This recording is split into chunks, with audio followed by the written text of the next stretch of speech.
This episode, we get prematurely but temporarily Christmassy. Joe90 visits the dark side of the moon. Chris encounters a naughty doggy in the Randomiser. And Rae Earl plays Snog, Marry, Avoid, Spectrum style. That's all coming up in Pod 71 of the Gerry Anderson Podcast. 5, 4, 3, 2, 1. Let's get started.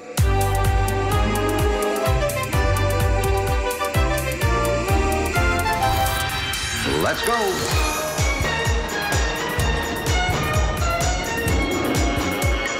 Spectrum is green. The Gerry Anderson Podcast with Jamie Anderson and Richard James.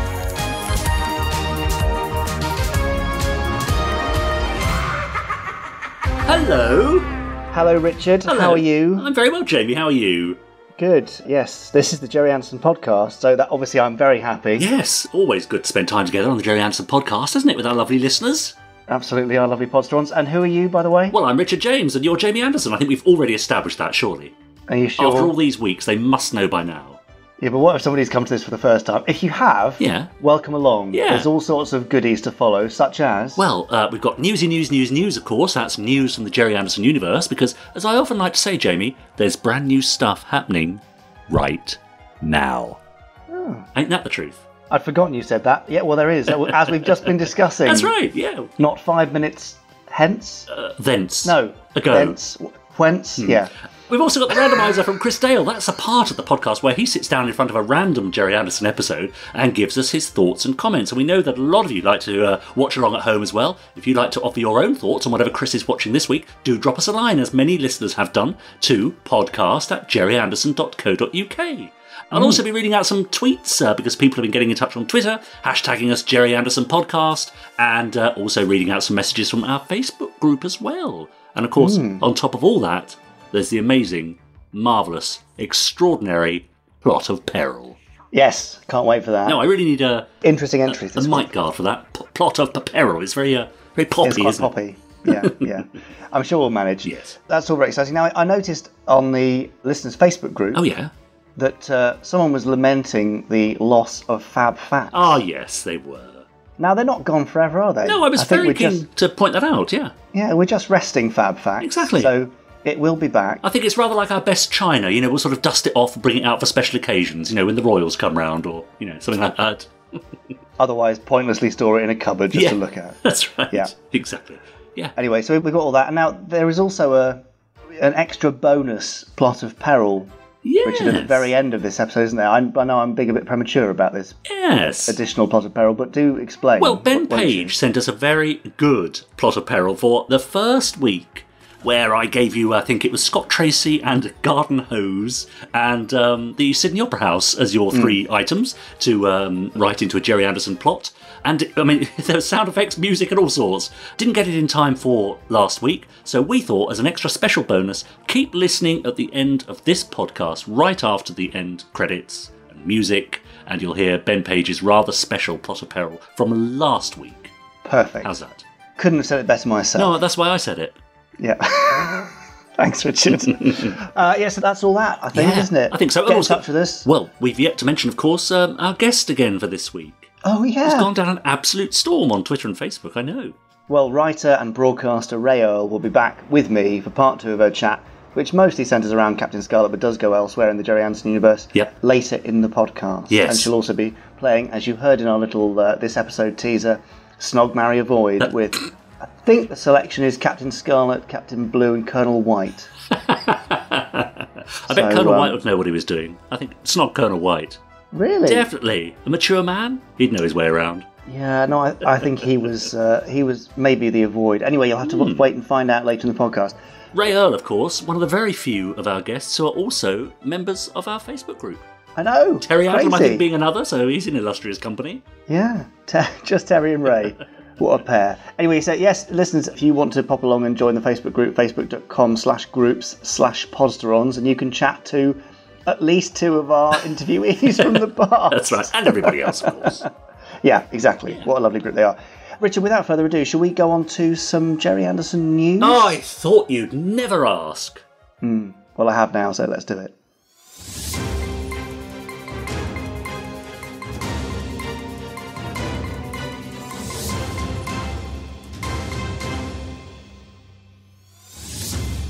Shall I? Yeah, go on, Richard. News. Mm-hmm. I was hoping you'd do that to a Christmas tune. Oh, newsy. How's that? Perfect. Premature, isn't it? Great. Well, that's why I wanted it, you see. Oh. I'm going to get this out of the way now. I know it's only October. Yeah. And I do apologise because I'm not a fan of all the Christmas stuff appearing in the shops around this time of year. It's a bit irksome. It is. Not that I'm a total Scrooge, but I am a partial Scrooge. Yes. But we have a Gerry Anderson Christmas jumper this year. First time ever. Yes. We just thought we'd try it, and we want to give people plenty of warning just to test the water and see how it's gone.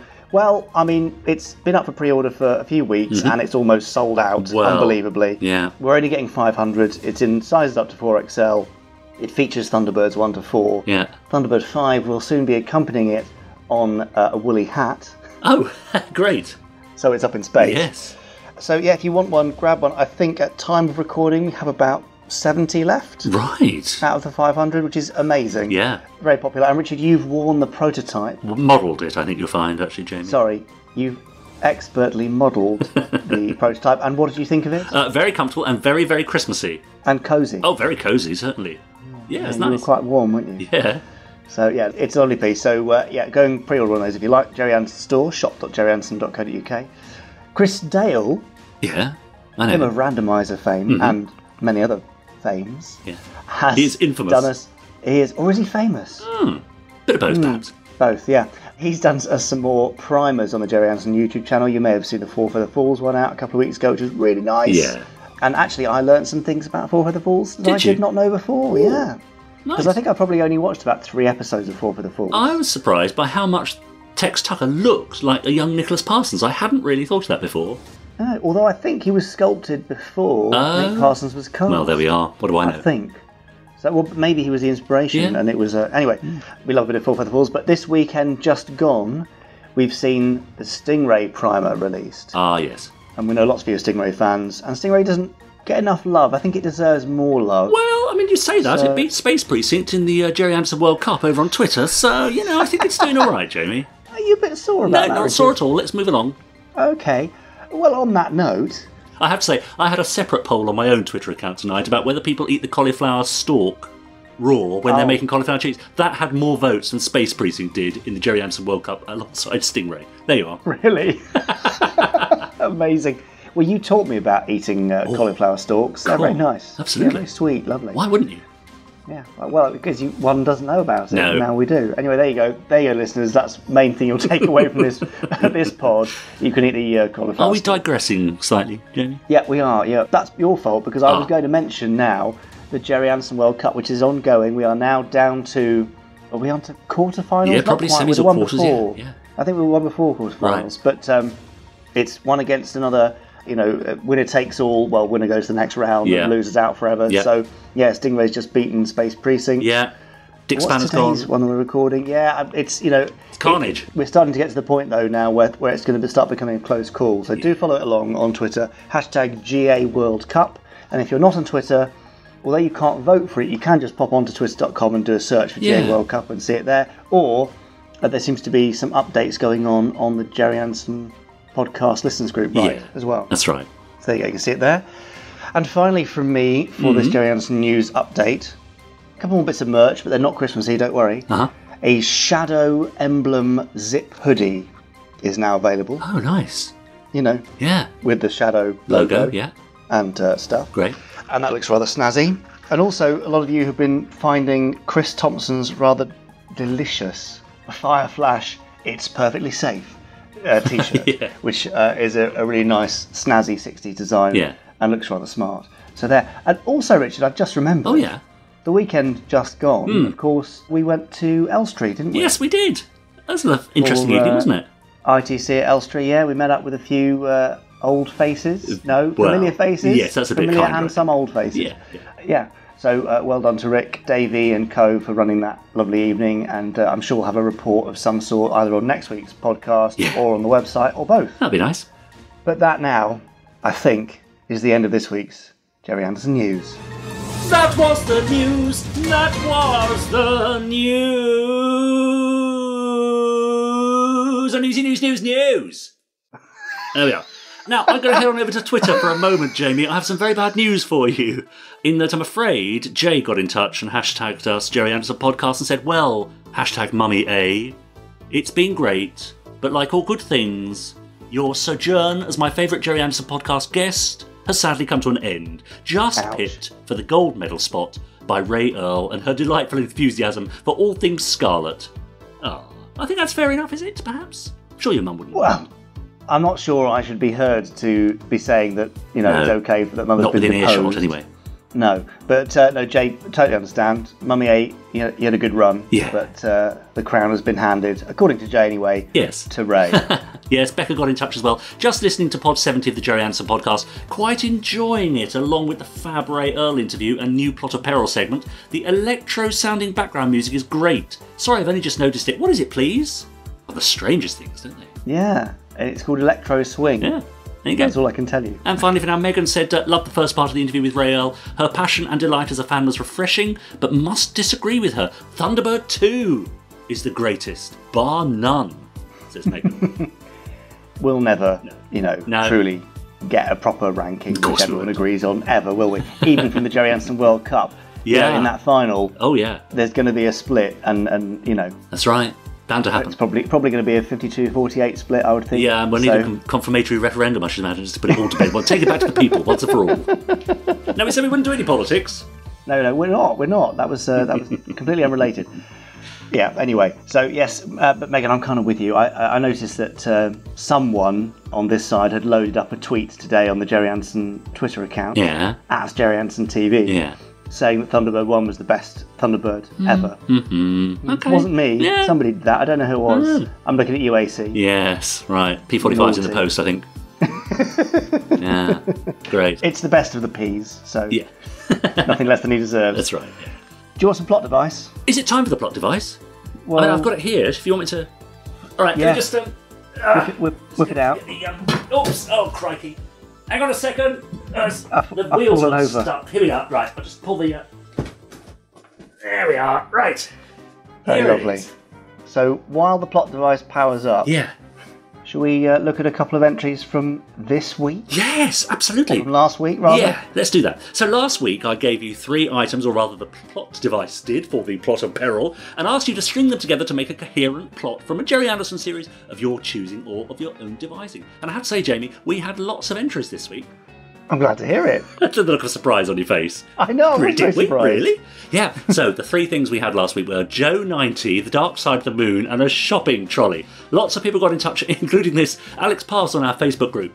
Gave us this story. Joe 90 is given the brain pattern of a most unusual special astronaut and flies a rocket-powered shopping trolley to the dark side of the moon, where he helps Dr. Helena Russell and the crew of Moonbase Alpha to fix their Wi-Fi so they can watch the Terrorhawks Day live stream using only a spatula and a brochure for holidays in Tenerife. I see what he's done there. Tom Hodden, likewise on Facebook. Joe 90 is tasked with acting as an undercover security guard, watching an auction of rare antiquities. When a rare signed gold LP of a Pink Floyd album, The Dark Side of the Moon, is nabbed by a daring cat burglar, Joe gives chase across the rooftops. Burglar hops off the roof onto a motorcycle and is about to roar away. Joe leaps off and lands in a trolley full of shopping that he surfs into the burglar and knocks them off the bike. I mean, that's fantastic, isn't it? Action-packed. Oh, that's Derek Meddings for you right there, isn't it? Simpsons Clips 24 over on Twitter said, roving reporter SC24 again with this week's Gerry Anderson podcast, hashtag Plot of Peril. I'm on the dark side of the moon, and I'm told that the little nipper Joe 90 has accidentally activated a jet-propelled shopping trolley and is now running wild with Pink Floyd blasting in his ears.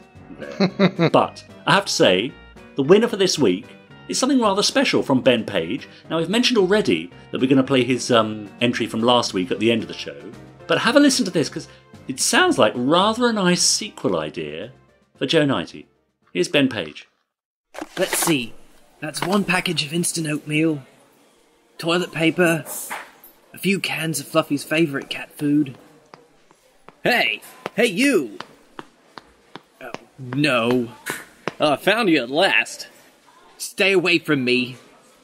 Look, I've come all the way to the dark side of the moon to find you. At least hear me out. You owe me that. I owe you nothing. You used me. Really.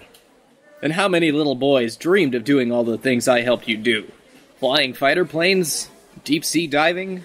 Even traveling to outer space? Not a big deal since the lunar colonies. And you didn't help me do anything. You made me. I was a child, but not anymore. Come back, Joe. Come back to World Intelligence Network. We need you. Earth needs you. No. I've had my brain pattern scrambled enough times, thank you. No more adventures. What would Max say, Joe? I told you never to say his name. So you feel used. You're probably right. We did use you. But we used you for good. There's a hurting world down there, Joe. And while you're up here on this moon, putting cat food into your shopping cart, you could be down there, helping people, and saving lives. That's what Win is all about. That's what Mac was all about. And when you were 9 years old, that's what you were about, too. So what do you say, Joe? All right, Sam Louver. But I'm bringing Fluffy. Mac would be proud. The new threat to the Earth will be no match for our most special agent.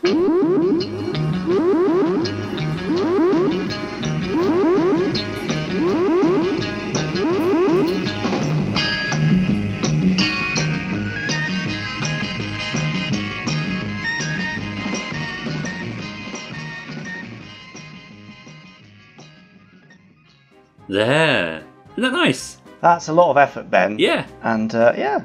No. I might even watch that scene to Joe 90. Right. Maybe. Persuaded you, has he? Brought you over to the dark side? No. I said maybe. I'm not persuaded, but yeah. There we are. Well, for a little treat, do listen on after the podcast and we'll play Ben's entry for last week as well, which features a special appearance by one of our Podstron Facebook group members, Dave Lawson.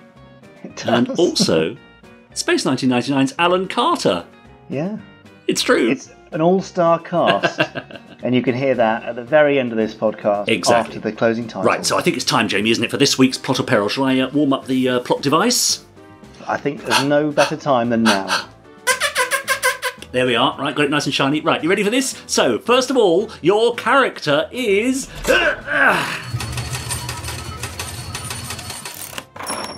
Oh! Four Feather Falls, Tex Tucker. Oh. Your random everyday object is...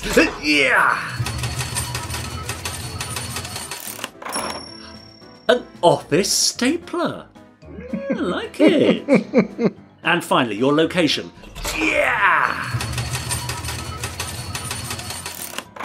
Oh, it's my sock drawer.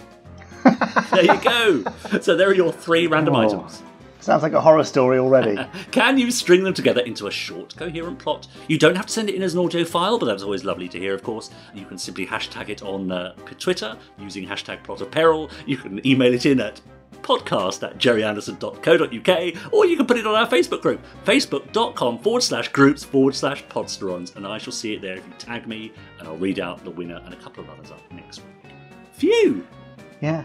Nice work, team. I'm very impressed by our lovely listeners and the efforts they've gone to over this interesting new segment. Yeah, well, thanks for that, Jamie. Yeah. That's all right. Yeah, I appreciate the effort you've gone to with that machine and the cover for it and all that sort of stuff. Yeah, I'll put it away for now. Yeah. Don't want to get into it. Probably best. Have you got any other messages outside the Plot of Peril from our Facebook group or listeners or anything, Richard? Yeah. Well, let's do those and then we'll dive into a bit more Rae Earl. Yeah. Absolutely. Well, there's a couple here from on the Facebook group talking about Rae Earl. Heather, for example, said, I lay there in the chill of the early morning, sprawled in my bed with my earbuds in, with the biggest smile on my face, listening to Rae gushing over Captain Scarlet. Andrew Leyland said, Rae Earl's enthusiasm has made me want to watch Captain Scarlet all over again. So that's very good, isn't it? Gosh. Nice when people get the chance to perhaps reappraise something they've seen before. And also, this is a thought from Rebecca, who said, so today I saw the new Will Smith film, Gemini Man, and spent much of the time trying to find other Anderson references in the film. The title, the main character, or rather the main character is called Brogan, and there's a vague link to Terror Horse. What can she mean? Not seen it myself. Nah. Space Precinct, never heard of it anyway. No. It's nowhere near as good as Stingray anyway. All right, let's leave that, come on. Let's get Rae Earl on, quick. Okay, fine. Right, now it's time for the second part of my chat with Rae Earl, who is a writer and broadcaster and Captain Scarlet fan, as it turns out. And we just carry on chatting about Scarlet, Gerry Anderson stuff in general, and then I make her finally choose between Scarlet and Blue, which I threatened to do from the beginning of this interview, so you'll finally get your answer about who she prefers. Wow. Here she is. Okay, on stuff you may have missed out on then. No, I'm interested now because if you were so obsessed with Scarlet... Yeah. Did you go in search of things like, for example, the TB21 comics or John Thaden's Spectrum Files novels? Did you ever read those? I went in search in junk shops for TV stuff a lot, and in like thrift shops and secondhand bookshops, shops. Excuse me. I did get some stuff. I did have a Century 21 annual at some point, which, do you know what, when you emigrate, and I do use that word emigrate now, which is a big word for me, when you move abroad, you tend to be you get rid of a lot of stuff, and it kind of got lost on the way somewhere. But I remember going to the library and looking for stuff, but there wasn't, I can't even explain what the 80s were like. There just wasn't a lot of stuff about. Yeah. I know there were some toys still doing the rounds, very battered old toys from the original time. Yeah. I can't remember any books, bar that annual. Yeah, it was difficult to get hold of any information. Yeah, well, I heard that a lot, actually. Sophie Aldred, who was Ace in Doctor Who, did her dissertation on Thunderbirds, and she said it was really hard to get information at that time other than via kind of fanzines and fan publications. Absolutely. And like I say, I felt in the 80s, there you go. I mean, what a oh God, that's the caliber of person we're dealing with, Sophie Aldred. Oh God, sci-fi goddess.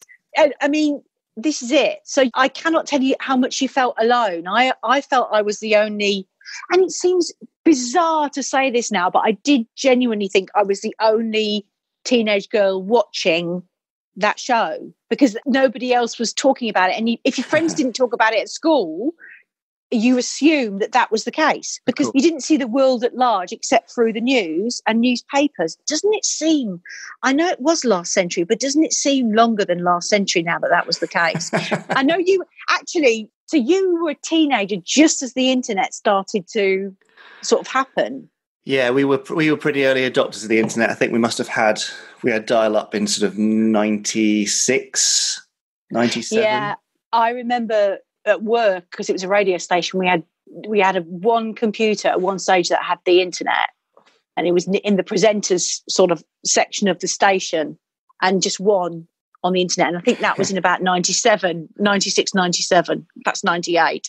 Yeah. So that's only 20 years. But if you just, like I said, I genuinely thought I was on my own. So there wasn't a lot of stuff to collect. And you felt quite frustrated about that. And that's, I think, why I ended up making my little book, which I don't have anymore, of everything and what channel I'd watched it on, if it was Anglia or Yorkshire. I'm sure I watched it on Yorkshire, though somebody tells me that couldn't have happened, but I'm sure I did because the picture rolled. I have a very sort of vivid memory of that and just kept these detailed notes. So I had something of it. I'd made my own little souvenir, really, of that time. That's so sweet. I don't know where I heard about Fanderson. That's why I'm just trying to think where I would have heard about it. Yeah. I don't know. Like a magazine of some sort, like a sci-fi magazine or a TV and film magazine, maybe. It could even have been Looking or something like that. Oh, Looking. It could have been Looking. Brilliant.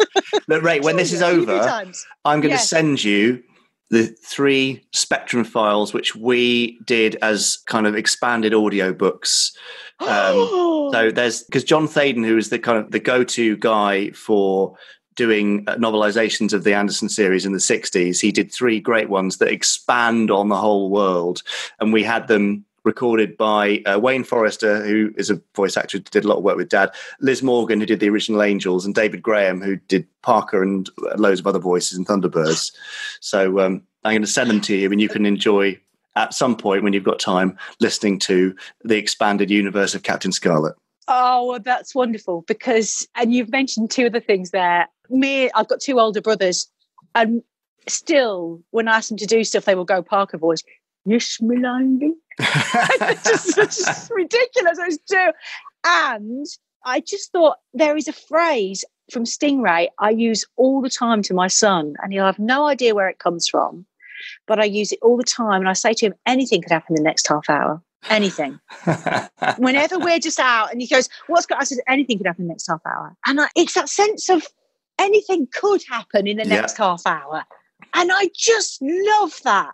I feel I'm being over philosophical about the work, but I don't think I am. I think it has depth, beautiful depth. Yeah, but I think one of the nicest things about it is it's not over constructed depth. It's not like let's build layers. No. It's actually come because they love what they were doing and they really believed in what they were doing, and they just did it to the best of their abilities, whether it was through story or voice performance or vehicle design or effects or whatever. The visuals in all of them are fantastic. But that thing in the intro to Stingray, when Shaw does his announcement, yeah, exactly, and the bongos come in and all that. It's such a fantastic introduction. It's brilliant. Stingray! Of course. It might be one of my favourites, actually. Oh, God. I've just given me a terrible memory. At St. George's School, I was called Stink Ray for a time. Because of that. Amazing. And I remember the person who did it. I won't name him for legal reason, but he used to go, Stink Ray, Stink Ray. But I will let him off because it was affectionate, I like to think. I didn't actually smell. But yeah, so again, a permeation into my everyday life. Fantastic. Okay, Rae, we've covered a lot of the Super Mario Nation shows, but you've already given away that you did watch Terrorhawks. So I did watch Terrorhawks. Tell me about Terrorhawks and your feelings about it at the time, but also if you had any awareness of it being connected to Captain Scarlet in any way. I did, because I was far too much of a TV geek not to notice. Great. The sort of correlation. And I think on a subconscious, oh God, I sound so wanky. But I think I really don't, but I think on a subconscious level that they have just like people, it's like, I'm not being funny, when you look on the Antiques Road, when they do, what's that show? Fake or Fortune, and they can tell an artist, even if they haven't signed the work, by certain characteristics. Yeah. It just had the feeling of a Gerry Anderson show. Now, don't ask me what that feeling necessarily was, because I will go into esoteric nonsense, but it had the feeling. My memory of Terrorhawks is lovely because I remember it being on a Saturday, and towards the end of her life, my nan, who wasn't my nan, she was just the lady next door, but of course had this amazing aerial that could get all the stations. She moved to an old people's complex and she went blind, and I used to take her fish and chips on a Saturday, and Terrorhawks was on then. And she used to let me watch, what I like and just listen in the background. And the thing that stays with me about Terrorhawks was the soundtrack. Really? I remember it having a real poppy soundtrack. Yeah. Is that right? Yeah, well, it was Richard Harvey, the composer, who used a lot of electronic stuff, and even the sound effects were created musically, like the Zeroids bouncing and their shutters opening and that kind of thing. It was all musically created with synths. And then Christopher Burr, Dad's business partner and the co-creator of the show, insisted on having Kate Kestrel as the pop songstress, who is also That's it. So they'd be rumbling along with the plot, and Zelda's going to attack again, and we think this is going to happen, and then she'd stop and sing. Yeah, amazing. I loved that because, may I say, there was a slight camp quality about that I really loved, because it was almost like a bit of variety that was coming into it. Yeah. And I was not against that in any way, shape or form. I'd forgotten all about that. But the thing that stays in my head is the poppy nature of it. It felt a lot poppier. Yeah. And obviously a lot more, I felt it was for a younger audience, not in a bad way, but I felt it had a lot of very enjoyable froth, where you can't call Captain Scarlet frothy. Oh, no. It has no froth at all, really. Yeah. And any darkness in Terrorhawks was countered with humour, certainly later in the show. Absolutely. Though, is Zelda? Well remembered, yes. Yes, Zelda always reminded me, and she married up in my mind, I always thought she was the right side of cartoony villain, very much so. So though the Terrorhawks were quite frightening in themselves, I thought she was quite easy on the young brain, if that makes sense, whereas really? Captain Black wasn't. Yes, Captain Black wasn't. There are thousands of adults who had a history of childhood bedwetting who would disagree with you because Zelda frightened them so much. I can understand that. It's where a show hits you in your life and the parallels you make with what's going on that I think give it extra substance. I'm not for 1 minute going to mock anybody that was terrified of Zelda. not for 1 minute, because I could totally understand that. But for me, because I'm that little bit older and older than probably people who watched it at the time when the target age it was appropriate for, where it would have frightened them so much. She reminded me a bit of a show you're probably too young to remember, The Witch from Cholton and the Wheelies. Oh, no, that is a reference that has passed me by, I'm afraid. But I'm sure a lot of our listeners will know it. Well, they'll probably disagree with me violently, and they'll be right to. But I think it's just something that I married. Cholton and the Wheelies was a real kids show. It's for under school kids. And it had this, like, Welsh witch. You're having a quick Google there. Have a quick Google. Yeah, of course I am. Cholton and the Wheelies. So Cholton, C as in the place. Yeah. And the Wheelies. Cosgrove Hall production. Yeah. And Zelda, to me... I can see what you mean a little bit. Yeah, she was... But that was very cartoony. She was a nasty witch. And she was sort of... I think she was Welsh, which I think was... if you've got that wrong, please. I just want to say here and now, I love Wales. I genuinely do. There's no problem with me and Wales. But good to know. I just want to say that quite clear. Genuinely is not. So yeah, that came later in my adolescence. So what year is that? Or am I getting mixed up? Terrorhawks was 83 to 86, but it was repeated in the late 80s. Ah, well, that's when I probably saw it. Because I remember being a little bit older. And I'm watching with my nan. So that would make more sense because she died in 89. So that would make more sense. But I remember watching Captain Scarlet first. So, yeah, that would make sense. Oh, there you go. Absolutely. And listeners, if you disagree with Rae's... please be nice to me, though. I don't want to start a real space war. Well, no, but you should absolutely tweet her at Rae Earl, RAEEARL. There you go, Rae. Just be nice. But enjoy the impact. Be nice. Our listeners are all lovely. It's such a lovely community, really. I could tell that by Space War, actually. And I think that's why I got involved. Because you could just tell immediately. You can just tell on Twitter sometimes, can't you? And I just knew that was a silly, lovely thing in the right word, use of the word silly, to get involved in. In fact, you won't know this, but our listeners are called the Podsterons. So that's magnificent. You might like that. Who thought of that? I think it was one of them, actually. We had a little a poll on our listeners' Facebook group a few months ago, many months ago, to see what they wanted to be called, and Podsterons was the winner. So that's what they are now. I'm so sorry I've come so late to this. Like I say, in my defence, I do live near Antarctica, genuinely, and I do. I mean, there's no two ways about it. I'm nearer Antarctica, I believe, than I am to most of northern Australia by some distance. So wow. I know, it's crazy, isn't it? It really is crazy. The Antarctic, one of the few planes that goes over my house is the one that lands in Antarctica. Amazing. On the ice runway. That's quite a cool place to be, though.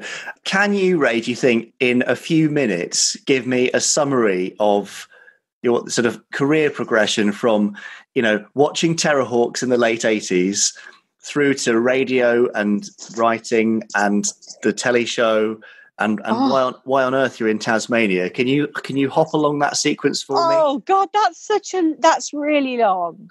That's long. So look, I'll do it really quickly. So there might be some confusion. If you're familiar with the TV show, there might be some confusion over my age. So for the TV show, we moved it along by about 6 or 7 years. The actual diaries themselves, the published ones, go from 89 to 91. The series is around about 96. Right. So I'm actually a bit older than my TV self. And so name the series for those who may not be familiar, Rae. Oh, of course. My Mad Fat Diary, which ran on E4 from 2015 to 2013, to 2015. Edit that for me. It ran from 2013 to 2015. Yeah. And I think it's on the All 4 Player as a box set, actually. So you can still go and see it if you're in the UK on the All 4 Player. So what happened to me? So you don't know anything about me. So I come from Stamford in Lincolnshire. I wrote a diary as a teenager. I was quite unwell as a teenager. I had mental health problems. I was in a psychiatric ward. I came out of that psychiatric ward. I did my A-levels. I went to one university, which is actually where the TV series ends, me going off to university. What happens after that? I can't cope at university, so I quit after 5 days, come back home, because I'm really not well at all, I have a year off where I do work, and I managed to finally go somewhere and stick at something for more than, because the reason why I'm such a TV geek is I had real problems going out when I was a teenager, so I watched a huge amount of television. So the great stuff, and I watched everything. I watched About Britain, which you probably don't remember. No, another one there. Some of your older listeners, or my age listeners, so 47, will remember a typical summer ITV schedule would be 9:30, probably a Gerry Anderson show, 10 o'clock. This is pre This Morning, or just summer holidays. Actually, This Morning wasn't on, I don't think. No, it's pre This Morning. So it would be a Gerry Anderson show. It'd be something at 10 o'clock and something at, and it was all random stuff, very cheap stuff bought in from California Highways, which was a tourist show about California, and About Britain, which was this dull documentary series that went about Britain. I watched Farmers Weekly. So anyway, the point is I couldn't go out much. So eventually I went to university. I managed to stick there. I did well. Worked for the post office. Got into radio, where initially I wrote the adverts. Then I presented a breakfast show for 7 years in 2 places. And then while working as a copywriter, I met my husband, who is an Australian.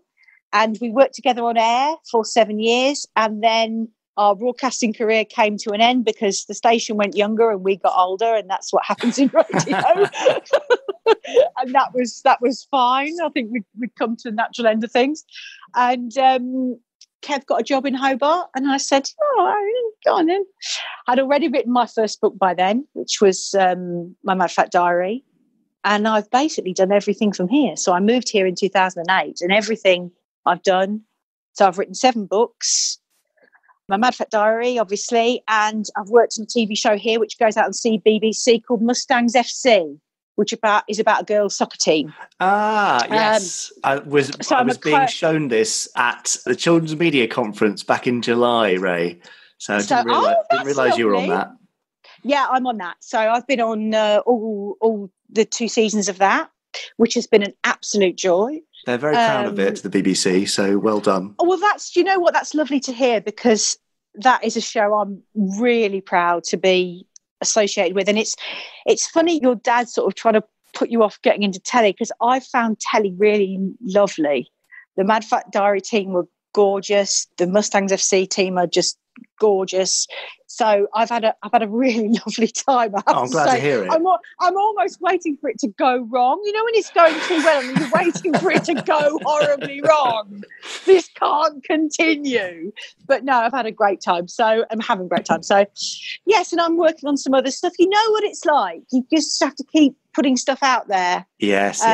So you do. And some ideas I've put out there, they just haven't flown, and some have. So that's just the mark of what we do, really, isn't it? It's the nature of the beast, absolutely. It is, and it's kind of, I still keep a diary. I keep like a work diary. And I don't understand why I don't pick up on this, because I literally have days where I look back and go, I hate this. I'm going to go and work somewhere else. I want a proper job. This is ridiculous. And then the next day, great day. It's like, come on, Rae, see a pattern. It's up and down. It's that is the creative life. In fact, I've just had 2 days exactly like that. Amazing day followed by terrible day, and for some reason you can't imagine the other one happening.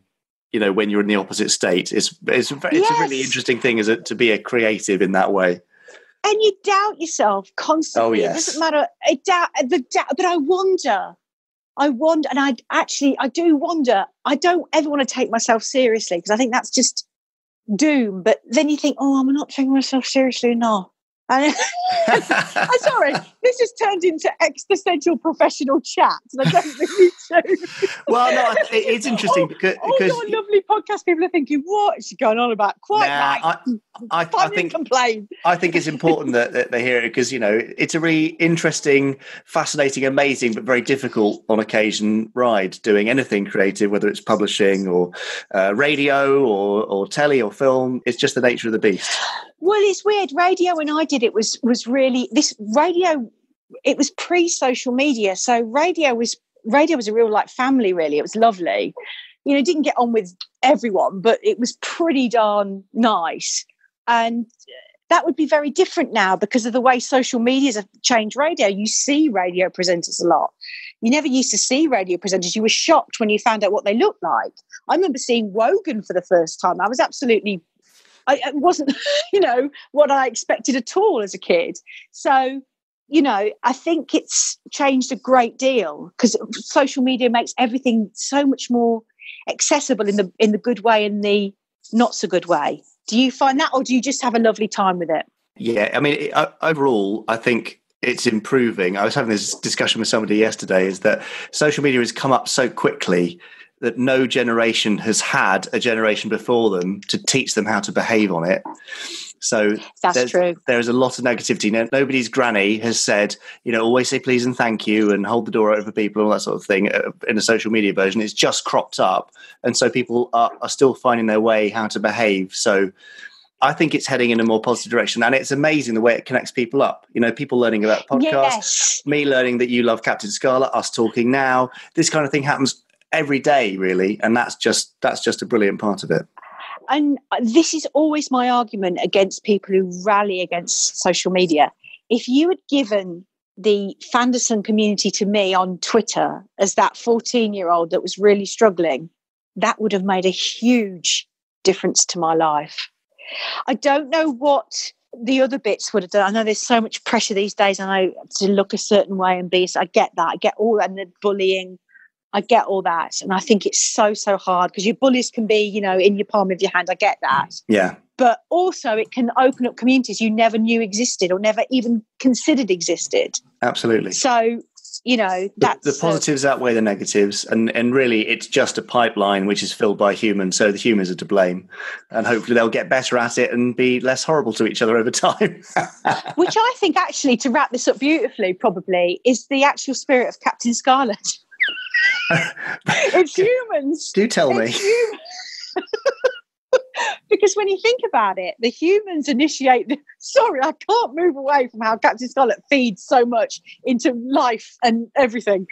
Humans are really flawed in Captain Scarlet. That's what I always loved about it. And they start this war, and then they're trying to make this war better. They're trying to defeat this enemy that's now being completely unreasonable and totally vengeful, but they're kind of absolutely in the right to be vengeful. But what's it achieving, this war of nerves? God, war of nerves.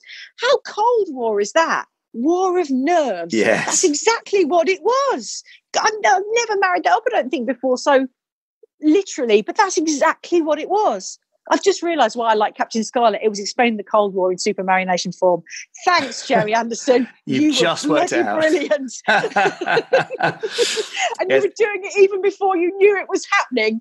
Well done. It is amazing how kind of relevant so many of these things still are, isn't it, really? I just think, like I said, it's, for me, there are universal themes. Yes, you'd make them differently now, and you will, and you do, and wonderful. But the reason that you can is that there are universal themes there that are going to be relevant in the 60s when they first came on. We haven't talked about Joe 90. Oh, do we have to talk about Joe 90, Rae? Why? We have to talk about Joe 90 for once. We have to mention one thing. Go on, mention it. We have to mention just one thing. Barry Gray's end theme would be a Desert Island Disc for me. Okay, fine. I can accept that. The music is ace. Well, the opening titles and the closing, there's just something lovely about them. But everything in between. Yeah. Whoa, that is a bit... Surely there are people who disagree with you. I've seen underneath the comments for the little end titles on YouTube before I downloaded the single to my iPod so I could listen to it at any given point. There are people talking about they had the Joe 90 briefcase at Christmas one year. There is a lot of love out there for Joe 90, but it's well documented, and the poor Podsterons are always exposed to my dislike of Joe because I just found him to be precocious and unlikable. And yes, because he'd been chemically altered by grown-ups. It wasn't his fault. No, he was a little sod before any of that happened. A little ungrateful git. Forgive me, you only got 20 minutes of him being a little sod before that happened, didn't you? That was still enough, Rae. First impressions are everything. Please don't say that. I'm absolutely broken if that's the case. But anyway, no. Do you know what? I'd largely agree with you. It's probably, bar the music, which is so joyous, it's probably the one I could give up even before Fireball XL5, which didn't have that much of an impression again, bar the music. But yeah, I can see your problem with it. Let's not pick poor Joe to death because it's not his fault. No, Rae, it's not his fault. Clearly, these shows have had an impact on your life in general, in terms of viewing enjoyment and that kind of thing, and also gradually making friends through it, like your friends you made through Fireball XL5. But has it bled into your work in any way? I am now thinking. Now we've been talking. I'm sure that Captain Scarlet is mentioned in the first book of the diary. I'm sure I say that somebody looks like Captain Scarlet. I'm going to go and hunt that down. Okay. Because I don't know if that's me imagining it. Has it gone into my work? Obviously. Not in a way that you'd immediately pick out, but I think when I was watching all these stories, and that's when I was watching them all that craft of storytelling was going in. And I think Attack on Cloudbase, I see it as, because like I say, until the it's been a dream sequence, I had no idea that it was going to be a dream. And I think a little bit of darkness. I don't mind darkness. I like to see humans in all their, I think I like to see human frailty. That's how it's come into my work. Good people can do silly bad things. Because I don't think Captain Black was evil. I mean, he's obviously evil under Mr. On Control, but he was just a bit of a, can I say tit? He was a bit of a tit, wasn't he? I don't think anybody has ever described Captain Black as a bit of a tit until now, but you heard it here first, listeners. Yeah, but I mean, he wasn't.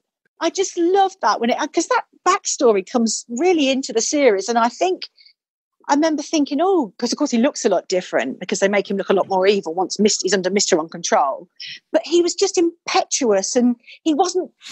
Was he warmongery? I don't know. Perhaps he wasn't actually. When I think about it, so these sort of things that keep me awake at night. No, but I like, and I genuinely do, especially as I go into middle age. Human fallibility. That's what I think I get from it. Nice. But also the fact that people are trying to do the right thing. In all those series, people are trying to do the right thing. Yeah. And they don't always get it right, but they're trying. Yeah. That is a great summary of a lot of the themes, actually. A fantastic one. Now, Rae, at the beginning of this, I did say I was going to make you choose between Captain Scarlet and Captain Blue, but I realised that's not quite fair. So instead, I would like you to very quickly play with me. What I've been thinking. Well, you can choose as well, but it'll sort of come out in this. You're going to play Snog, Marry, Avoid, Scarlet, Blue, or Colonel White. Go. Avoid Colonel White. Oh! Well, you don't want to. I mean, when I defended his paternal militariness, doesn't mean I necessarily want to be with him. Okay, fine. Now you're in a. Now you're into a problem. Yeah, this is problematic. You see, because I think Captain Scarlet would be insufferable. I mean, put it like this: he's a bit like Highlander. Does he have a natural lifespan? We don't know. I think somebody who's indestructible is going to be insufferable. So actually, Snog, Scarlet, Marry, Blue, though I think Blue again had a temper. Do you remember him having a go at I think nuance of Blue. Don't usually go for blondes either. So, but yeah, Marry Blue. Though I think you'd end up in a ranch somewhere and he'd probably go all bitter after the end of his Spectrum career to Spectrum. What happens? What's the retirement age? I've not even thought this. Well, Colonel White's still there. He's pretty old, yeah. Maybe they get shipped off to some sort of prisoner-like village at the end of their Spectrum career, to sort of Spectrum retirement home. Who knows? Here's a little question. What's the Venn diagram overlap between Fanderson people and prisoner people? Is there an overlap? I mean, it's that ITC era, but I think they're quite different audiences. There definitely is some overlap. I mean, so for example, Big Finish Productions, who are doing the audio thing of Space 99, they also did a Prisoner reimagining. And so there is some kind of shared cult interest there. But I don't think they cross over as much as you might expect. Okay, that's interesting. Because I do follow The Prisoner, because I think that's obviously a masterpiece of television as well. I do follow not as much, because I've only seen The Prisoner actually in adult life. I don't remember it at all as a kid, I don't think. So I don't know. Yeah, that's interesting. Anyway, that was an off point. The point is, I'm going to marry Captain Blue even when he's bitter and twisted. Okay, that's good to know. So basically, you've chosen Blue over Scarlet, which I completely understand. I just think Scarlet would be insufferable, don't you? Yeah. Yeah, he would, and also he probably never needs to retire anyway, because if he's indestructible, does that mean he doesn't age? I guess so. Who knows? There's all sorts of unanswered questions. Oh God, and that's just what you need when you're on the menopause: a good-looking man who is not aging. That's just what you know. Thank dear me. We're definitely sticking with Blue. I'm really glad we could resolve that. Rae, it's been fantastic talking to you. You are clearly a Captain Scarlet mega fan, and I might go and re-watch Attack on Cloudbase through new eyes now. So yeah, I'll have a look at that in high definition later on. If our listeners wish to follow you on social media and know more about you, where can they find you? They can find me at Rae Earl, Twitter, RAEARL. But if you please be nice, and if you vehemently disagree with me, that's fine. But just please be nice. Don't say the Tommy rubbish. All of our listeners are lovely, Rae, honestly. So you'll get nothing but positive feedback. But it's been brilliant. Thank you so much. Oh, God, absolute pleasure. Your dad was such a hero of mine. It's lovely to hear that you're just doing all this stuff. It's just gorgeous. Long may it continue. Great. I think we quite happily could have chatted for another hour or more. Yes. And in fact, I hope Rae will come back again at some point, or maybe even enter the plot of Peril one week. Imagine. Would we have to pay her for that? As a professional writer. Forward to, but yeah, Rae, if you want to do a bit of pro bono plotting for us on the plot of Peril, we'd love to hear that. Yeah. But thank you so much. It was lovely chatting. And obviously lots of positive ones have been very happy. Do tweet Rae at Rae Earl, RAEEARL. Oh, yeah. That's almost a palindrome. It's sort of, yes. Except for the L. Yeah. Sort of. So, yes, thanks, Rae. Now, next week, Richard. Oh, yeah. I've got an elf. What? What? Because it's Christmas and all that? No, it's You're really pushing it now, aren't you?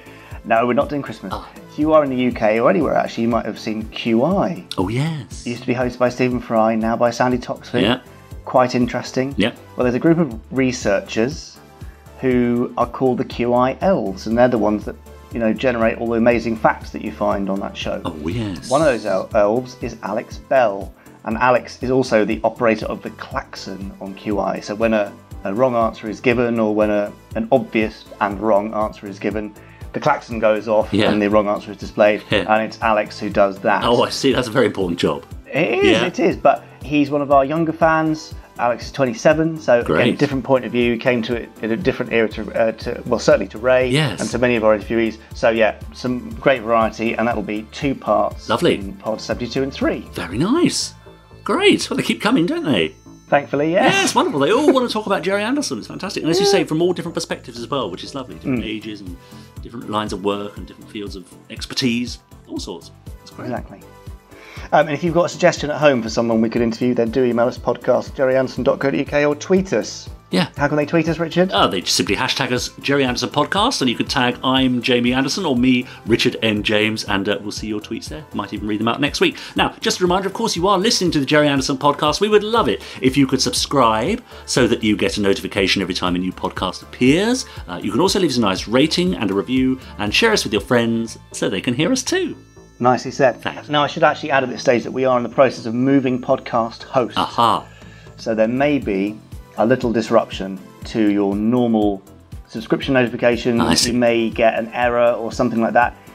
If you have subscribed and you're getting an error on your podcast player of choice, then just unsubscribe, close the podcast app, go back into it and resubscribe, and that should then get you the episodes in the normal order. But it should all work neatly and perfectly, but technology often lets itself and us down. Yeah. So Yeah. If you're having trouble, then that's why. Great. Okay, there we are. Very quickly, before we go into Chris Dale's Randomiser, very quickly go to our Facebook page again. I asked last week if you could be a character, any character in the Gerry Anderson universe, who would you choose to be? Farah over on Facebook said, if I could be a Gerry Anderson character, I'd love to be one of the Angels.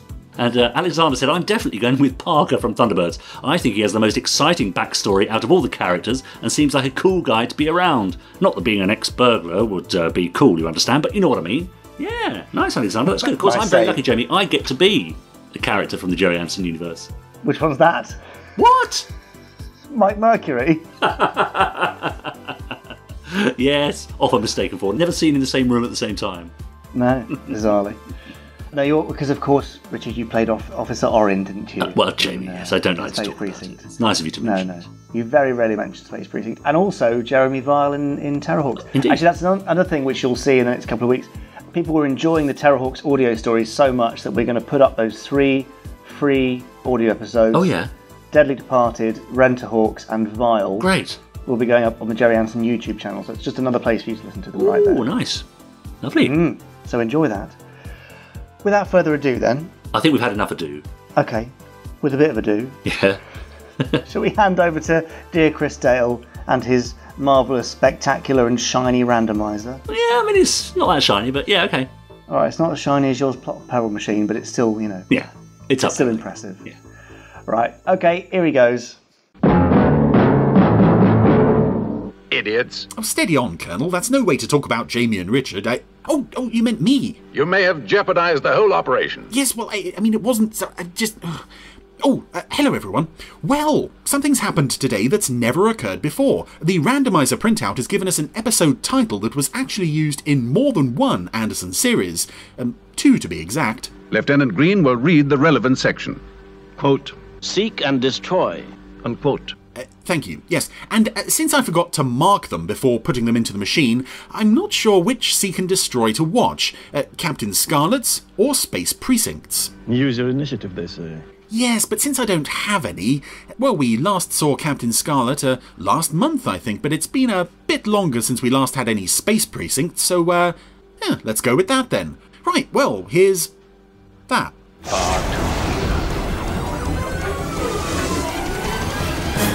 So here we are, back in, not quite as far back in Space Precinct history as we've been before, but it's pretty early on. This is Seek and Destroy, and I think it's fair to say that this is one of the show's more infamous episodes. Certainly it's got a very good premise. Unfortunately, one of the key elements of the story is realised in a way that rather scuppers anything else good that the episode had going for it, but we'll get to that very soon. Some lovely establishing shots of Altor and Demeter City here. I think again this is the point they're starting to learn the lessons on the on lighting the model city. It's not nighttime, but it's also not bright daylight. It looks like the sun is only just coming up. And there's a hopper being piloted by a rather suspicious-looking character. So we have a actually rather painfully long sequence of a... Don't tell me I'm late, Noah. It's only 9. Tarn businesswoman having breakfast. Candless are already here. But the presentation was set for 10. She's also put down some breakfast for her dog. Time. The presentation's whenever they want it. Get down here, Joe, now. Ooh. That's you, Toad. Client time. Captain Tacopa in a bad wig. Oh, most unconvincing paper drop ever seen on British television. 911 emergency services connected. She's being attacked. She's being attacked by the cameraman. The cameraman has gone rabid today, ramming the camera into her face. We're not seeing anything of her attacker though, which is quite strange. We have a 911 in Suburb Delta, Unit 4B, resident of record, a Miss Jonita Stiles. Okay. Yeah, going back to the town lady who is unfortunately no longer with us. Close to home. I did like it when in this show, much like in Captain Scarlet and Joe 19, the Secret Service, where you would see the same puppets playing guest characters over and over and over, you would see the same alien heads in this show, just re-wigged or unwigged or whatever, and I think that was originally Captain Tecopa in The Snake. Miss Brogan, we got a 187 female turn. Copy that, Brogan. Backup's on its way. The cameraman succeeded. Yep. Tarn lady is dead. Wait or go? Go. Where's the doggy? Brogan and Haldane are going out onto the terrace to see what they can see. And dead dog. Headshot. Maximum power. And they put a bit of blood around the dog there. They're being watched by the sinister alien in his hopper, who sort of just casually drives it away. Come on, Castle. I'm a rounder, not a hitter. You know that. Zipload. People change, Zipload. Ah, I like Zipload. I like that there's... I think this is like the show's only semi-regular-ish character. Their Creon informant who only appears in, I think, 4 episodes. Cut me some slack, guys. Give us a reason to. And I don't think he contributes anything to the story, because we're now going over to this elderly Creon witness who is just telling a rambling story. Anyway, much like me, in fact. Yeah, this was an episode that was very heavily censored on first broadcast. Well, not so much censored as recut, to the point where it kind of... Same hopper was just sitting there. It's hard because I don't know. It's probably slightly defanged as a result, but also looking at some of the shots that were left in, Get a look at the drive. I think... Nope, sorry. I can imagine that some of the bits that were cut had to be even more embarrassing than what we'll see later. There is actually in the Space Precinct Reloaded book by I don't know who by... No, wait. Not Space Precinct... Not Space Precinct Reloaded, that's the comic. Space Precinct Unmasked, that's the other one. I still don't know who wrote that, but in there is I think a few pages of original notes from the editing room regarding cuts made to this episode and a couple of others. I didn't hate So that's quite interesting. did too. And I'm also wondering how much Look, I don't really care who's was cut every time I get on by the Space Precinct editing team and how much was then subsequently cut by broadcasters. Oh, will you look at that? Oh. Sally, I'm in agreement with Sally. This is a rare thing. Oh. Earth dogs have no natural immunity to Creon. Oh, puppies! Puppies! Of Aladyne 50, we now have a vaccine. So, there's a winner puppy contest. Oh, the puppy! Oh, the puppy! I'm sorry, half of this episode is going to be me being very critical, and the other half is just going to be making burbling noises. But, oh, the puppies are so sweet! Oh, I want a puppy. Mom? Do we need anything at the store? Although this is a bit of a continuity contradiction in the sense that they're saying Earth dogs can't come to Altor because they'll catch Creon fever. How do we explain the dogs that we've seen lurking in Demeter City in 1 or 2 previous episodes? Unless they're not Earth dogs, they're just very, very, very similar. But I'm gonna say no on that one. Anyway, our suspicious alien friend is still knocking around. And this alien is played by David Burke, of course, who was... He was Watson to Jeremy Brett's Sherlock Holmes. I can't remember if he was the first or second, though. Poor Joe. Did you seem worried or upset about anything when you spoke? Only that our clients... Well, I was yelling at her for no reason. I don't know if that had anything to do with it. Work is our life. I know this is difficult, but was there anything out of the ordinary? Let me think. I had no pants on. Oh, you mean the what happened with her? I suppose, thinking back, there was this guy. Well, he was hanging out near the office. I suppose I never really thought anything about it. Think you might recognize him again? Yeah. I guess. Oh, and here's another recurring character, actually, who appears, I think, even less than Zipload, or maybe about just as much. The Tarn... You're doing fine, Mr. Ingram. Memory fit artist, which I think was a clever idea. Start running it through the database. I think it's one of the rare occasions where Space Precinct actually took advantage of the fact that this is a police show in a sci-fi-ish universe, we can have a sci-fi-ish concept, a way of identifying, drawing on witnesses' memories. I don't remember him ever actually saying anything, though. He's dressed very drably. He looks like someone they've just pulled in off the street and put to work. So we put out an APB on him, see if he wants to have a chat. Species? That's the bad news, Captain. We haven't got a clue. Oh, he's sitting right out front the station house. And there's an unusual angle on the station house there with its head pointing downwards. I don't think we ever saw that shot again. It looks a bit awkward. But it's always nice to see some variety in shots of things that you see regularly, like the station house, like the suburb Delta. Anyway, Mr. Ingram is now heading back to his apartment building, again closely followed by our mysterious alien friend. Oh, again. So the last lady couldn't drop her papers convincingly, this guy couldn't drop his coat convincingly.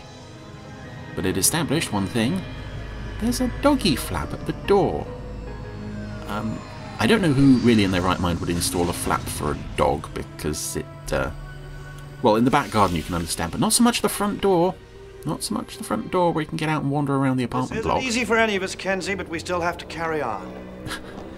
It's not easy, but I've changed into my most embarrassing dressing gown / smoking jacket thing.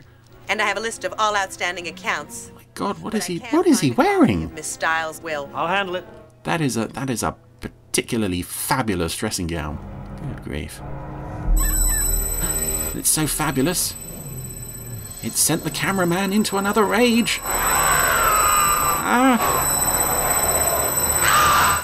He's being attacked by a point of view shot. And that is always a clear sign that they've realised in the editing room that this doesn't work during a monster attack. They slow it down. It goes all stroby. Transit 5 minutes. Right there. Yeah, again, we saw nothing of the attacker there. Just Mr. Ingram going. Probably at the thought of having to wash the blood out of his amazing dressing gown. Give it back! Part of the contest is to write a poem. Dumb. It's not dumb. Yeah, well, prove it. My brother Matt tells me I can't write. Get tweaked, he says, and we have a fight. I say, get tweaked yourself, gnarled up in a furrow. I won't be jack till a Demeter dog is hanging in our burrow. Thrash. Oh, wow.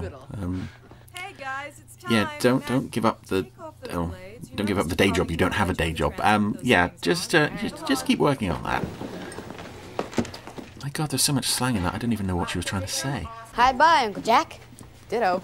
Oh, Haldane's not even going to give the kids the time of day. Just a disinterested glare. That's all they need. Noah Ingram. Ooh. I'm sorry to get you in so early, but I zipped up into a body bag is Mr. Ingram. That was a fairly, for this show at least, graphic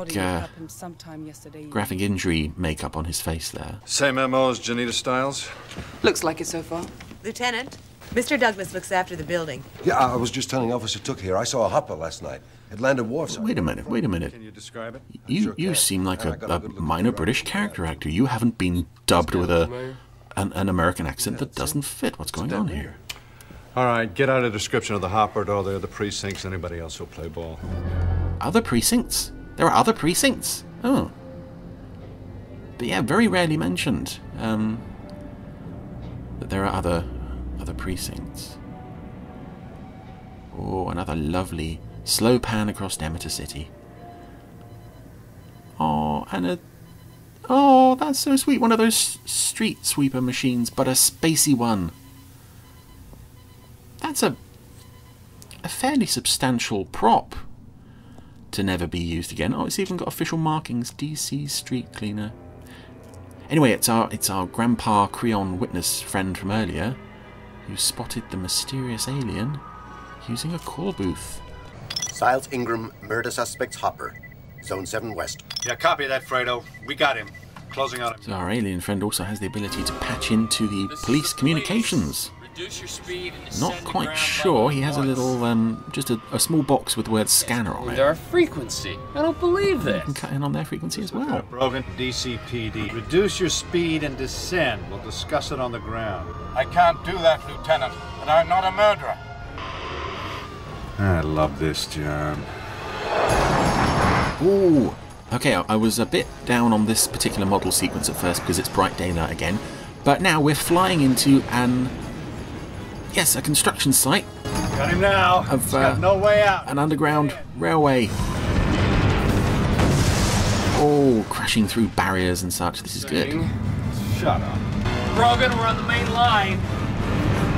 Oh no, you know what that means. Gordon with the express. This is crazy. I said shut up. Oh, this is great though. This is rather intense. Okay, the shot of the hopper sort of overlaid onto the first-person perspective of the chase is a bit dodgy, but it's still... Oh, we didn't even see the train. And they've crashed. Oh, but the cruiser crashes very nicely, though. It always crashes like it's got a bit of weight to it. Nice stuff. Oh, I love the police cruiser. I love it. Despite the fact that it...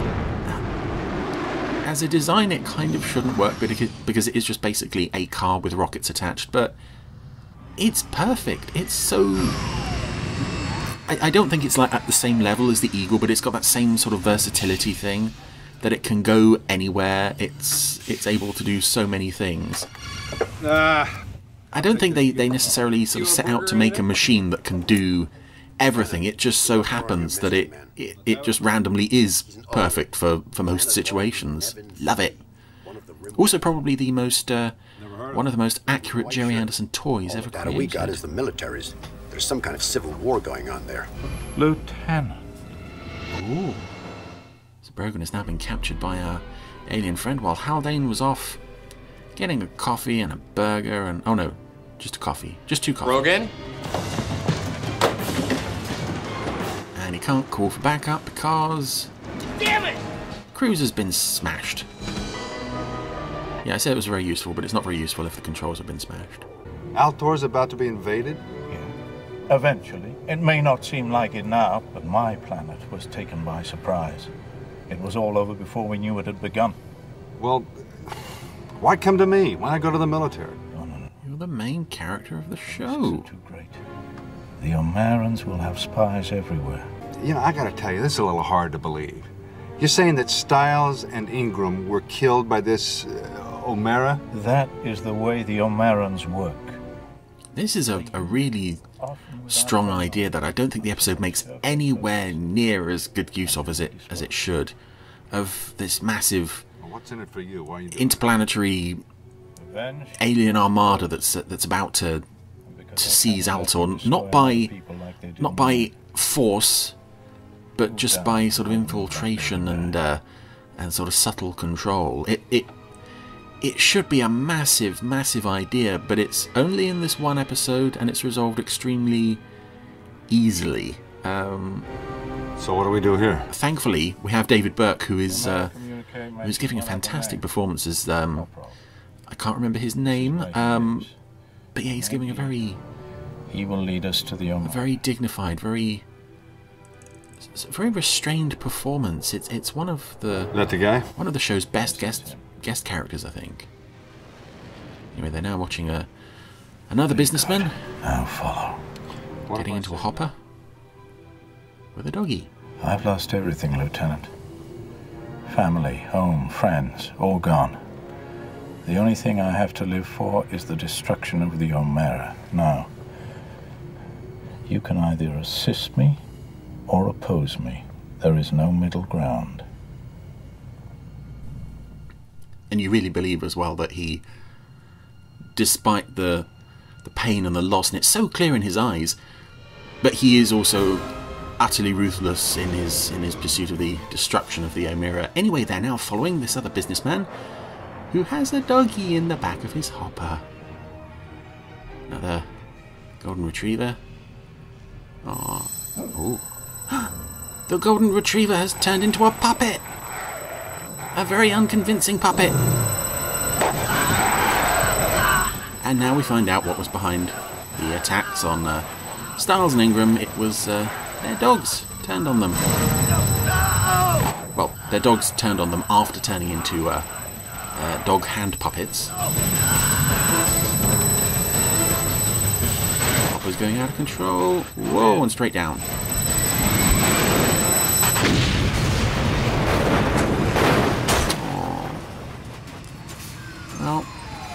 we're certainly getting through a lot of businessmen and a lot of doggies this week, aren't we? We can follow the paper trail. Ingram, Stiles, Koproff. This is a lovely image as well of... It's easy to track. Oh, what's our... It might lead us to the Amira. What's this guy's name? I keep forgetting. Well, we begin. But it's a lovely shot of him just sort of framed through the flames of the crashed hopper. My name is Vashel. Vashel, that's your name, thank you. I'll contact you! There you are, Lieutenant. I was just uploading a gigabyte. Oh, I love that line, it's so sweet. He was uploading a gigabyte. Oh. Gotta go. Thanks, Slomo. Duly stored. How futuristic was that meant to sound? And now just, I mean, I am actually uploading a gigabyte at this very moment. We're on 11 boards, LBX data. Bless, it's so sweet.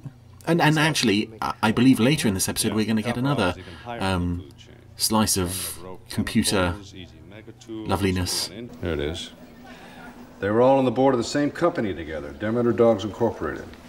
It's funny. Liz just entered a contest they've been having. Styles. It was a contest to write the most god-awful poem anybody has ever heard. Might be worth a visit. Oh, does this mean we get to see more doggies? Oh, we're going to see more doggies? Oh, no. Oh. Once the dogs are inoculated with Allodyne 50... You know, as flawed as this episode is, it's very cute. Well, then I guess the last question is, how much? I assume you're not in the habit of giving your dogs away. Very true. But, here's Wayne Forrester playing a Creon chap at Demeter Dogs, and I don't know if this may have been one of his first appearances on the show, but it was odd that whenever he appeared playing an alien, he usually got to dub his own voice, which was very rare, and then when he appeared in Death Watch as a human, his voice was dubbed by someone else. Very strange. Anyway, Brogan has gone to Demeter Dogs, but he has now been found out by, I believe, the head baddie of this Omeran plot is a guy named Slan? Yeah, but I think... He's a very, very sinister silver alien with a sort of black indentation hole type thing on his head. Again, I can't tell if he's... We can't execute the plan yet. The timing of the operation is absolutely essential. You know that, Slan. Slan, that is his name. Our heads, Exeter. So what have you found out about Brogan? He's heading up the Stiles Ingram murder investigations. See that Lieutenant Brogan keeps out of our way. Exeter, that's Wayne's character's name. Oh, but Slan just looks so sinister. There's so much going on. It looks like a very restrictive mask. Inventive.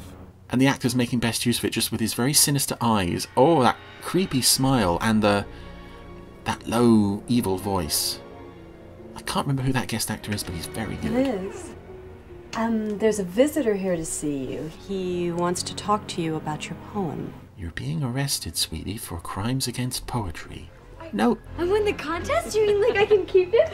Yes to the first question, and indeed you can to the second. Oh, she got the doggy. With your mother's permission, of course. So, Exeter has delivered a doggy to the Brogan household, and of course these are... She's just jealous. Killer doggies. Till Dad gets home, he's gonna be so surprised. Good idea, Liz. Don't tell your father yet. Wait till he gets back. Then you can give him a big surprise. Am I being sinister enough, Liz? I don't know if it came across as well. Oops, sorry. Excuse me, Slomo. Don't bother Slomo, he's off to upload another gigabyte. Your contact at military intelligence wouldn't tell you anything? Soon as I mentioned the O'Mary, clammed up. Loose lips vaporize spaceships. Oh. Thank you, Oren. I think that's your only contribution to this episode. The existence of the O'Mary. Yeah. What about the Xenobase scan? Zip. We're at a dead end, Lieutenant. Lieutenant. Something I've actually been meaning to ask. The chairs in the office of the station house. Richard, if you're listening to this, they look extremely uncomfortable. There's no real... The backs are just vertical slabs of metal, very thin. They look so uncomfortable. Were they hard to sit on? The autopsy on Stiles' dog. Did you remember at all? After re-examining... Tell me about the chairs, Richard. We found this embedded in its skull. It's a silicone chip. Go to the top of the class, Officer Haldane. Best guess it's some sort of neural implant? So Brogan and Haldane are now checking in with... this is, of course, the pre-Carson days of the show, so we have this generic deep-voiced Tarn forensic who just did all the sciencey type things. He's been investigating the bottle of Aladyne 50, the supposed Creon fever immunity thingy that was being injected into the dogs. Beta spectrum. I got a result. Look. And it bubbles if you put it under beta rays. No, I'm not sending Sophie away. Oh, Sophie is so sweet. She looks... Sophie! I know she's a trained, like... What a Genghis name. Genghis name? Oh, shut up. Headbanger. Because her name's Sophie. Yeah, Sophie looks... Sophie. I know she's like a trained TV and film acting dog, but she doesn't always look like she's got much going on upstairs, if you know what I mean. She's very vacant-eyed. I'm out of here. I'll study. And I've known several dogs like that who are usually the most loyal you could ever meet. Sophie, she can, Sophie. Oh, she doesn't want to shake hands. She just wants to nuzzle. Home early because Liz has a surprise. What kind of surprise? Well, has she written another poem? Because I don't need to come home if she's done that. Brogan, they are the Omera. They will destroy this whole civilization unless I stop them first. So Vashel is, I think, now going to just take matters into his own hands. If Brogan and co won't help him, he's going to break into Demeter dogs on his own, wearing a rather futuristic, I guess it's meant to be a headlamp thingy. Yep. Oh, it even beeps when you turn it on. How futuristic. Oh, and all the doggies are still in the office. That's actually rather cruel. They've not got much space, those doggies. 1 doggy, 2 doggy, 3 doggy, 4 doggy. Oh, I like doggies. Oh, yes. So Vashel's going to access the Demeter Dog's computer, which uses floppy disks. Ah, and luckily he's brought along a spare floppy disk to download the computer system, because if you're going to go up against an evil interplanetary alien armada, you've got to have a floppy disk or two to hand. Oh, the computer screen even uses the same exact symbol that we were using for floppy disks back in the day. Oh! You're a long way from home, my old friend. That was a fairly dramatic leap over the table from Slan there. You Omerans destroyed it! Exactly how much do you know of our plan here? Well, not much, because floppy disks have a very limited memory. As anyone who will ever use one or maybe remember. Once our dog is activated, no one in the broken house will be sounding any alarm bells. He's wearing a wire. Free! Yay, the cavalry's here. Brogan shot Slan. Say goodbye to your family, Lieutenant. But too late to stop him from pressing the button. And now here we go, Sophie is has taken over on camera duties. Not going to trust the cameraman again. He's been too badly behaved this episode. And of course, but because she's a regular character, rather than just going straight to tearing her throat out like happened with Stiles and Ingram, Liz can just sort of carry on her business without being too bothered by Sophie. And Sophie is now also a puppet. Oh dear. That puppet. Oh yeah. Give us a full close-up on that. Hold on that shot. It looks really, really good. No answer. Maybe they're out.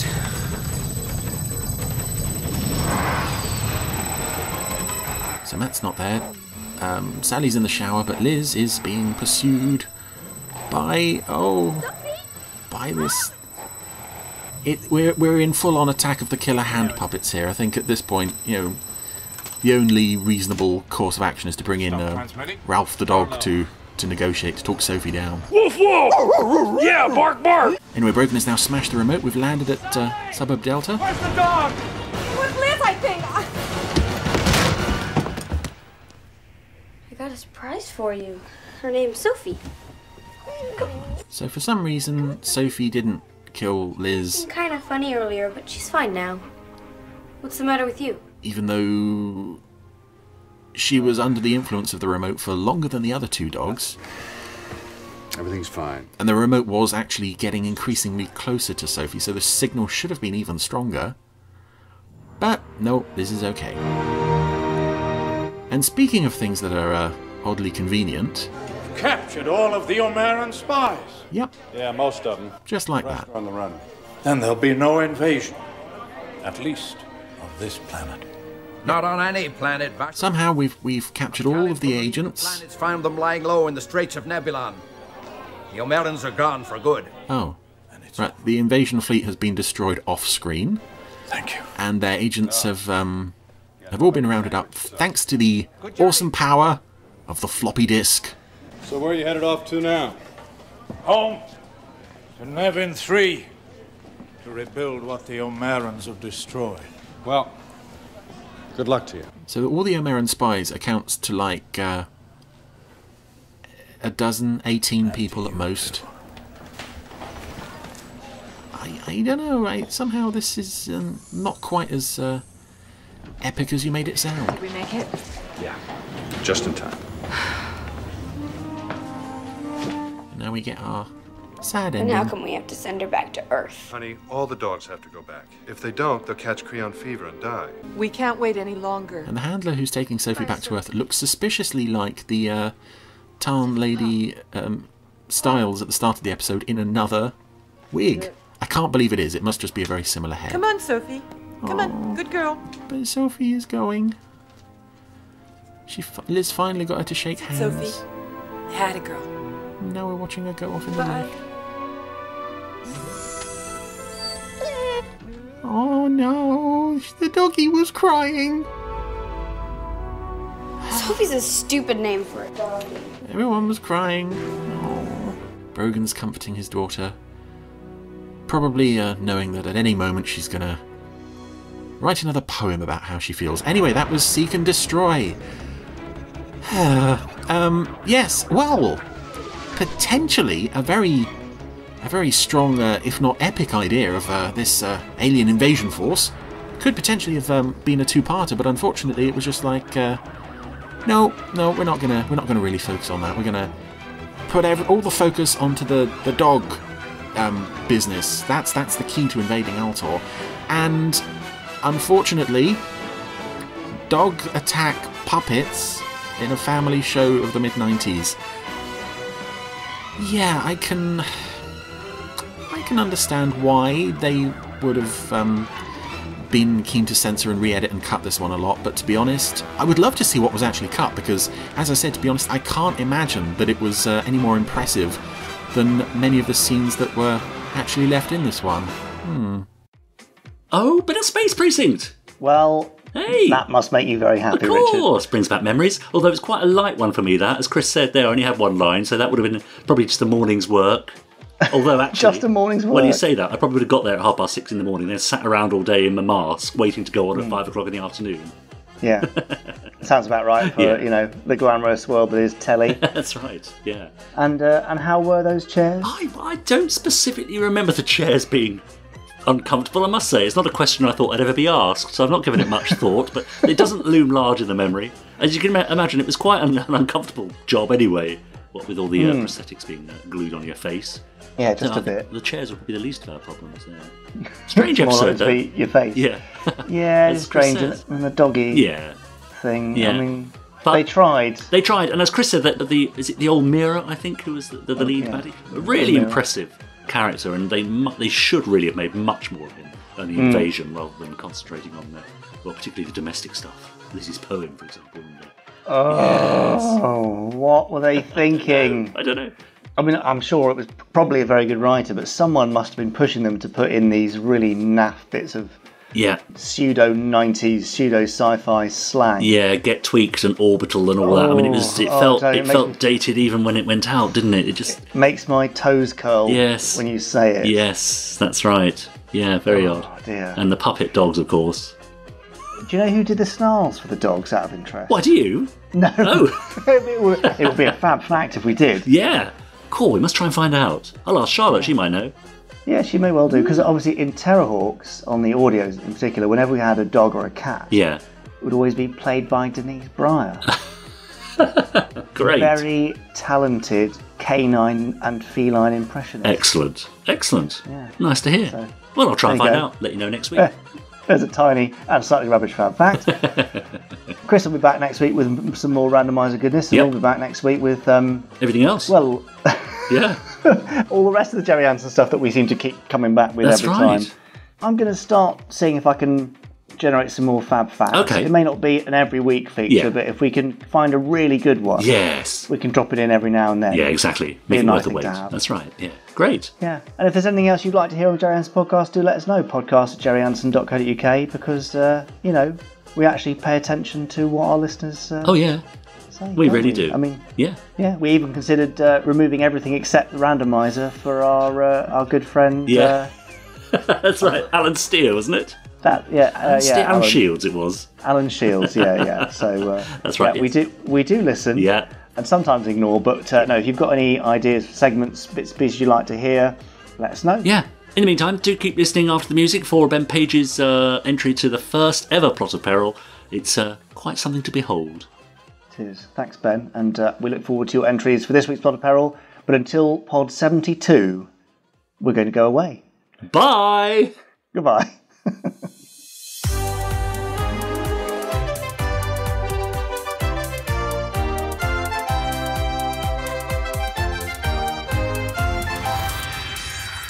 Stage 1 complete. Let's go!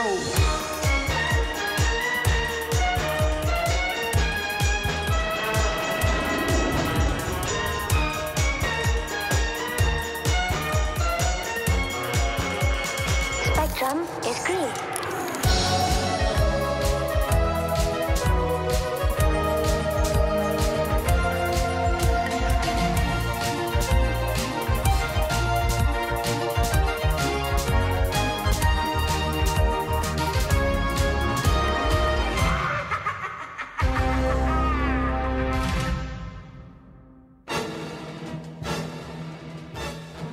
Thunderbird 1 to base. Thunderbird 1 to base.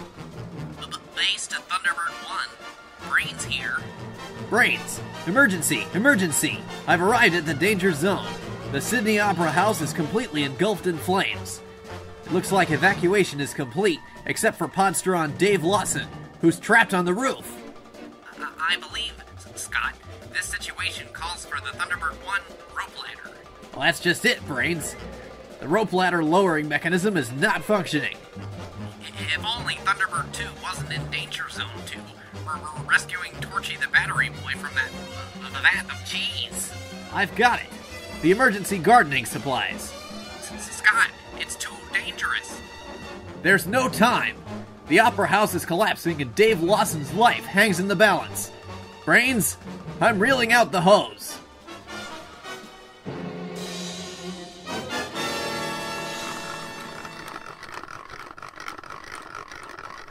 This is International Rescue. Grab onto my hose, and quickly. It's working, Brains. It's working. The garden hose is holding the weight. He's safely aboard. Well done, Scott. Wait a minute. It's not Dave Lawson at all. It's pilot Alan Carter on leave from Moonbase Alpha. What sort of an aircraft is this anyway, Commander? An Eagle could have been on site twice as fast. The things I have to put up with for international rescue. You have been listening to the Gerry Anderson Podcast. Wasn't it fun?